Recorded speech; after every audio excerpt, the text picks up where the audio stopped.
In the previous videos, we've learned about adding rows, columns, and grids using Bootstrap. And of course, we've created this nice grid and we've added several columns and we've learned how to rearrange the sizes of these and several other things.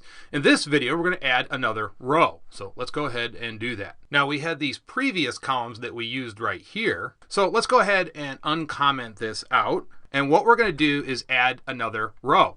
So we can just go ahead and copy and paste this right down here. So now we need to close this out right here. So let's go ahead and do that.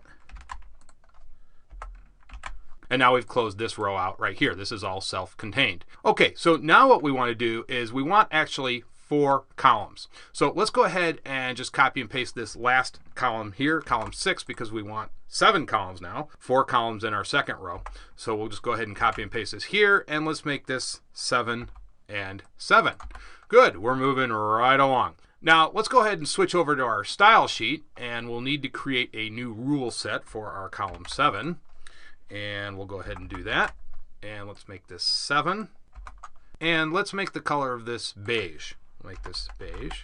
So let's go ahead and save this. Let's flip back to our index.html. And let's go ahead and make each one of these columns in our second row size 3. We'll make this a size 3. Now you can play around with the different sizes that you want. You may only want 2 or 3 of these, but one thing you'll notice is these will display differently depending on the size that you pick. So you have to play around with them to get them to fit accordingly. In this case, I had to play around with these and turned out that size 3 fit perfectly. But like I said, you have to play around with these a little bit yourself to get the exact size and arrangement you want. So let's go ahead and save this.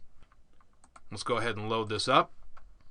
And there you can see, look at that, that looks really nice. We have now a second row, all of these fit perfectly, and we can display whatever type of data we want. And that's the nice thing about Bootstrap. You can add as many rows, as many different sized columns as you want, and you can do it very easily. And you can see we just did that in about a minute. Didn't take long. So that's really the nice thing about Bootstrap. Once you have everything set up, it's really easy to go ahead and add more rows, more columns, whatever you need for your web page. Okay, we'll see you guys in the next video.